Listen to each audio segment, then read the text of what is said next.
बोले वृंदावन बिहारी लाल की।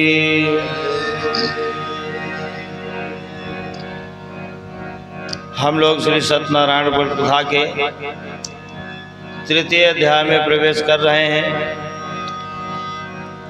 यह मैं YouTube चैनल के माध्यम से आप लोगों को सुनाऊंगा। 2 अध्याय हमारा YouTube चैनल पे पढ़ चुका है। आज तृतीय अध्याय का शुभारंभ कर रहे हैं। आइए कथा में प्रवेश करने से पहले भगवान के नाम का संकीर्तन, उसके बाद भगवान की वर्णमयी कथा में प्रवेश करेंगे। श्री कृष्ण गोविंद हरे मुरारी, हे नाथ नारायण वासुदेवा। श्री कृष्ण गोविंद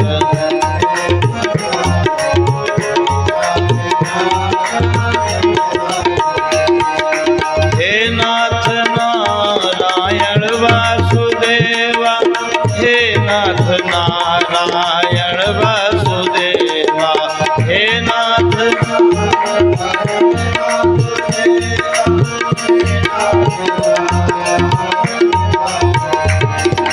ये तुम्हारो स्वामी सखा हमारे, हे नाथ नारायण वासुदेवा।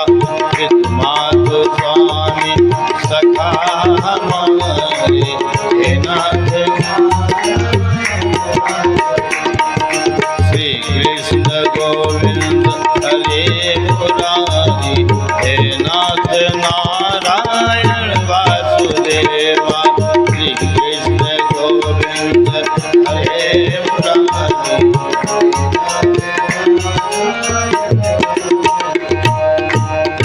श्री गणेशाय नमः। सूतोवाच पुनरग्रह प्रेक्ष्यामि रुद्धं मुनिसप्तमः, पुरा चोल्को मुखो नाम नृपयासीन महामति। तीसरी अध्याय में एक उल्का मुख नाम के राजा थे। राजा जितेंद्रिय देवालय में जाकर इतना दान किया करते थे कि सभी राजा संतुष्ट रहा करते थे, सभी प्रजा संतुष्ट रहा करती थी। ऐसे राजा को कोई संतान न होने के कारण भद्राशिला नदी तीरे सत्य व्रतमाचरत।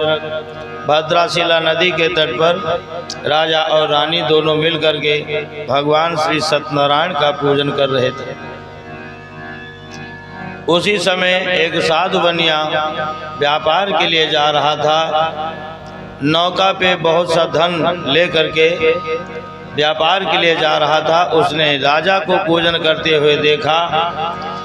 मन में विचार करने लगा कि राजा अपनी प्रजा के कष्ट के हरण करने वाला होता है।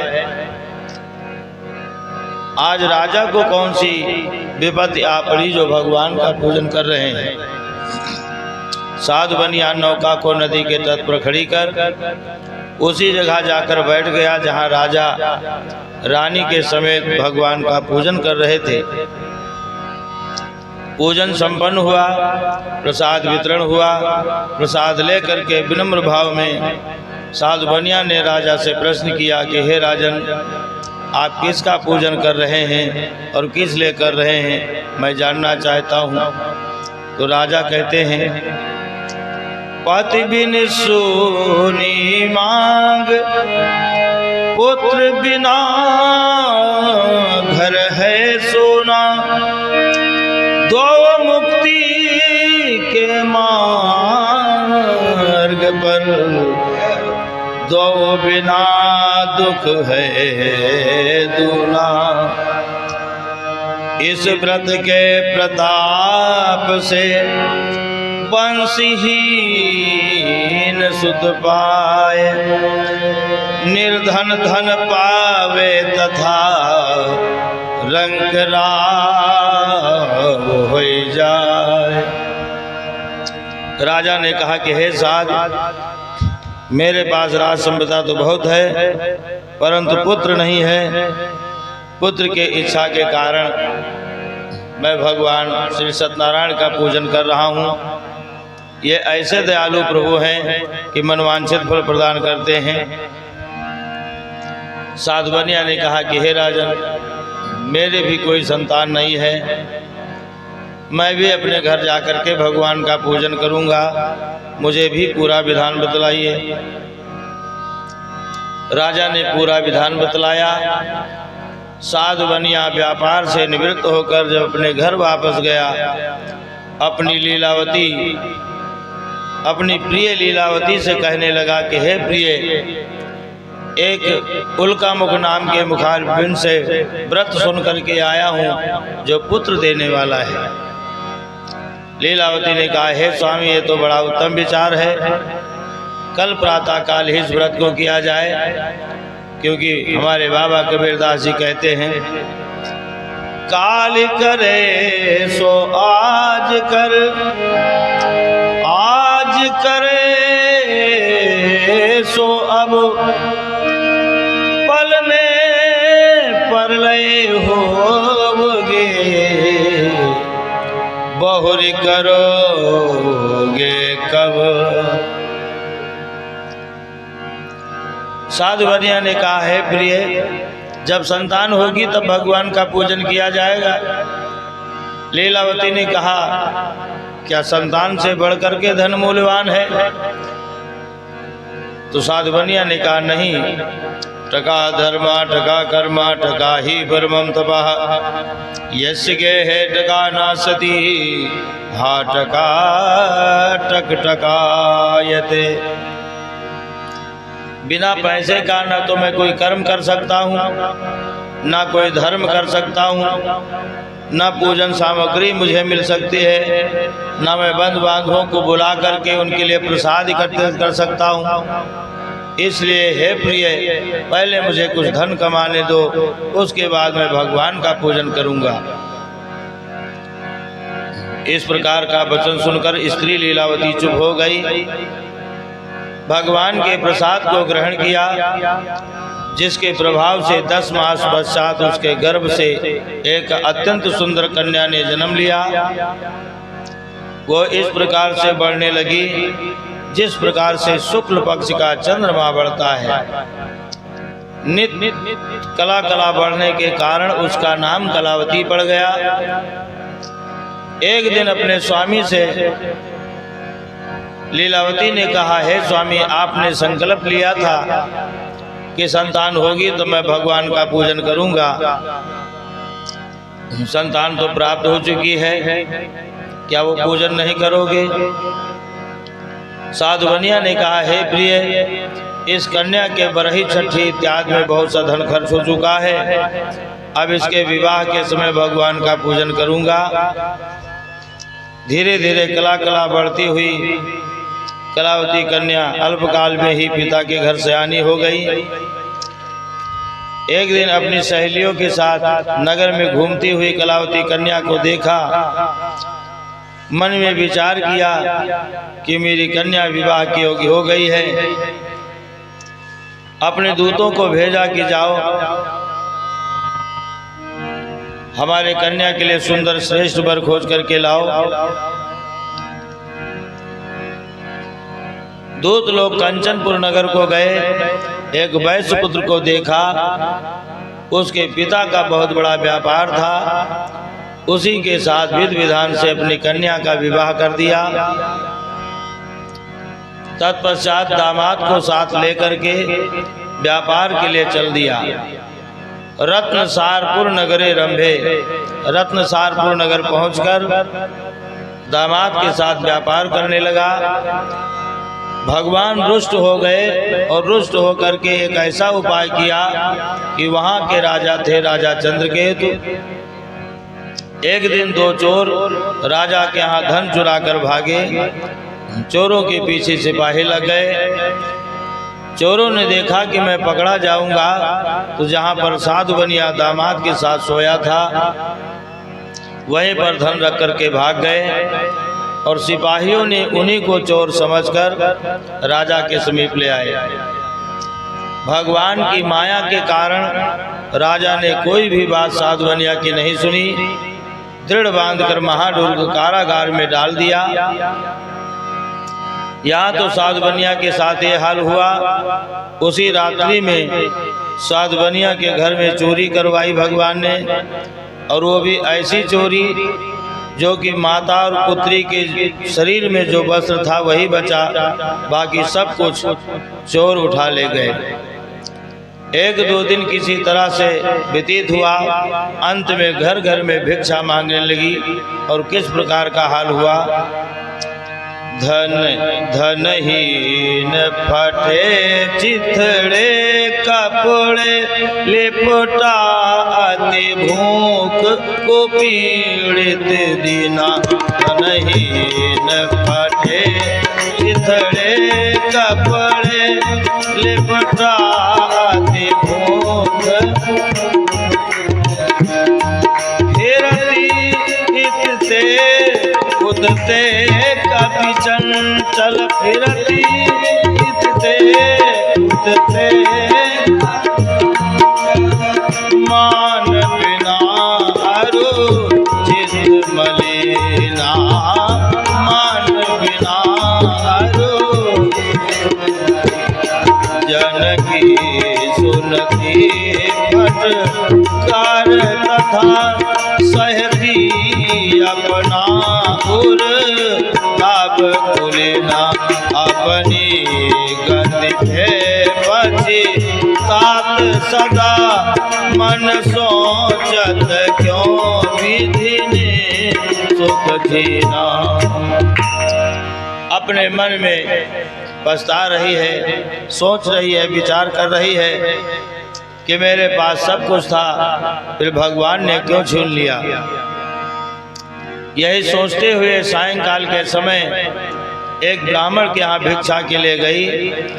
वहाँ पर उसने देखा कि श्री सत्यनारायण भगवान का पूजन हो रहा था। उस जगह पर बैठ गई और भगवान के प्रसाद को लेकर के काफी रात बीतने पर घर वापस आई। लीलावती क्रोधित होने लगी तो कलावती कन्या ने कहा रोते हुए कि हे माँ, मैं ब्राह्मण के यहाँ भिक्षा के लिए गई थी, परंतु वहाँ पर श्री सत्यनारायण विष्णु भगवान का पूजन हो रहा था। उस जगह पर मैं बैठ करके कथा सुन करके ये प्रसाद लेकर के आई हूँ। लीलावती ने मन में विचार किया, ये तो वही उत्तम विचार है, वही पूजन है जो हमारे पति देव ने संकल्प किया था, अभी तक नहीं किया। माता और पुत्री प्रातः काल हुआ, स्नान ध्यान से निवृत्त होकर दोनों ने भगवान के समस्त पूजन सामग्री को एकत्र किया। सायंकाल के समय बंधु बांधवों को बुलाकर, ब्राह्मण को बुलाकर सच्चे मन से सच्चे हृदय से भगवान का पूजन किया। और भगवान का पूजन करने के बाद भगवान से प्रार्थना और वंदन किया। अवगुण कियो तो बहु कियो करत नया इलाज। अवगुण मेरे जो बकस गरीब निवाज। और कहती क्या है, दुनिया के फरेबों से, दुनिया के फरेबों से प्रभु मुझको बचा लेना। दुनिया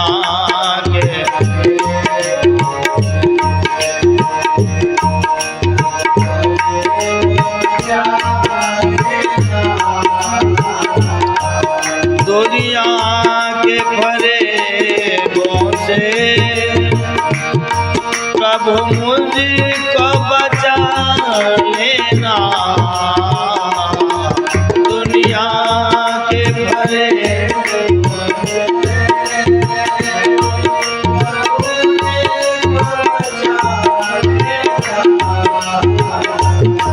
जब नाम तेरा बोलो,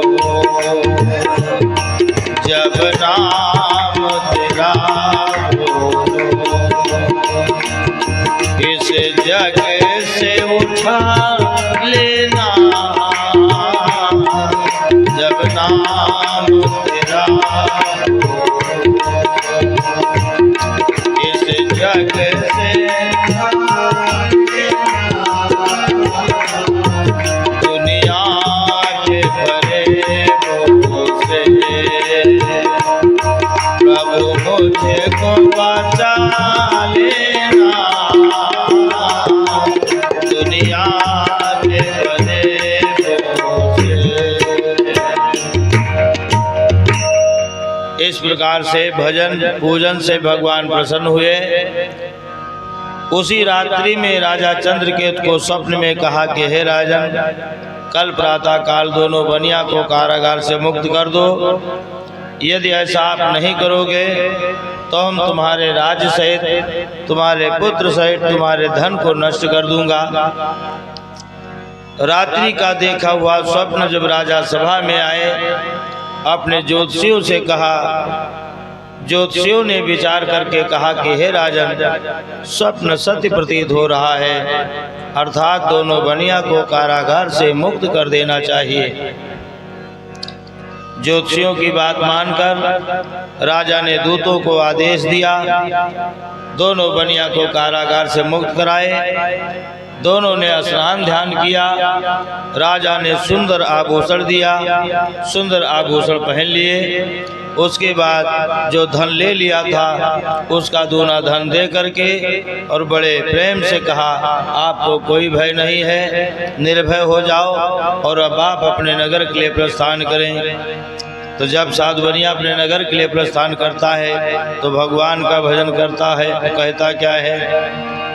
कृष्ण कहने से तर जाएगा, कृष्ण कहने पार भव से उतर जाएगा,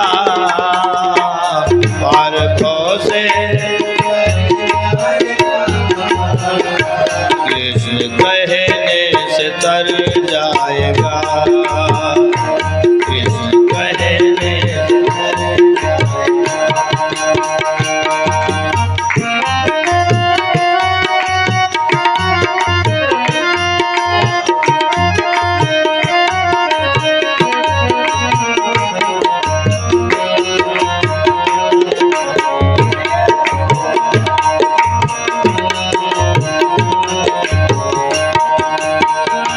बड़ी मुश्किल से नर तन मिला,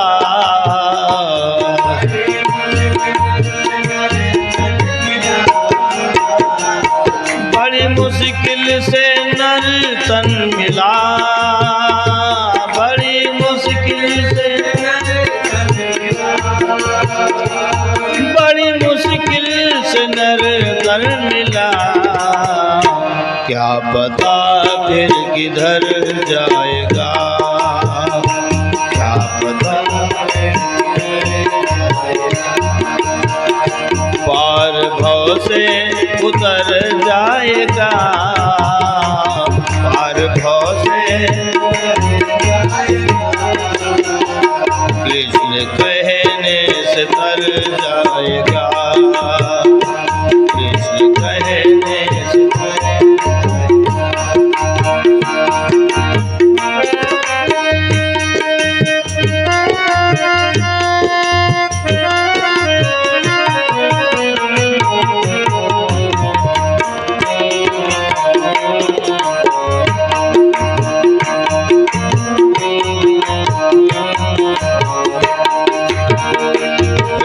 घर घर में चर्चा तेरी होगी, घर घर में होगी, घर घर में चर्चा तेरी होगी, घर घर होगी, घर घर में चर्चा तेरी। जिस गली से गुजर जाएगा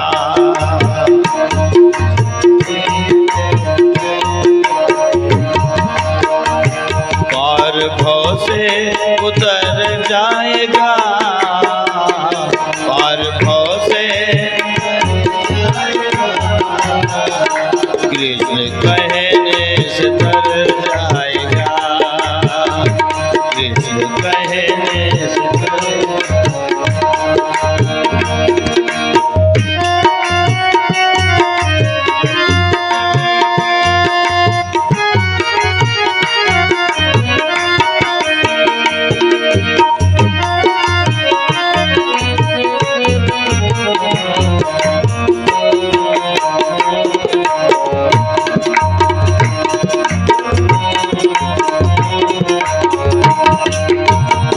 सब कहेंगे कहानी तेरी,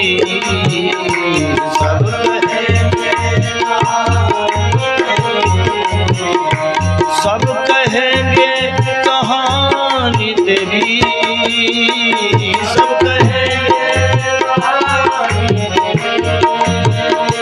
सब कहेंगे कहानी तेरी।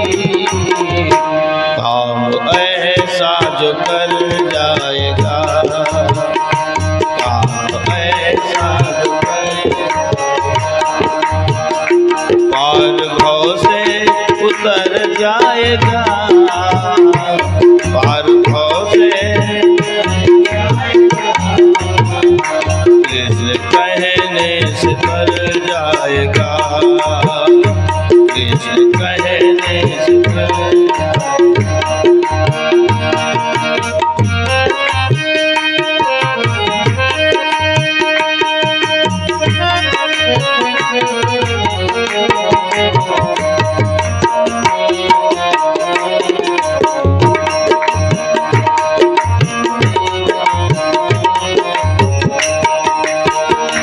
उसके आगे तू झोली फैला, उसके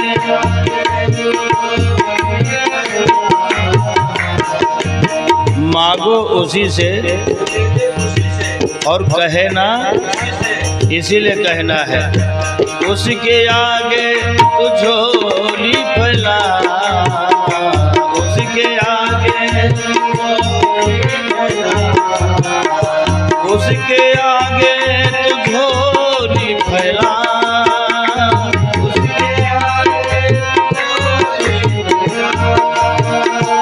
उसके आगे तू झोली फैला, दाता झोली को भर जाएगा, दाता झोली को भर जाएगा, पार भव से उतर जाएगा, पार भव से उतर जाएगा, कृष्ण कहने से तर जाएगा, कृष्ण कहने से तर जाएगा, श्याम कहने से तर जाएगा, कृष्ण कहने से तर जाएगा, श्याम कहने से तर जाएगा, कृष्ण कहने से तर जाएगा, श्याम कहने से तर जाएगा, कृष्ण कहने से तर जाएगा, श्याम कहने से तर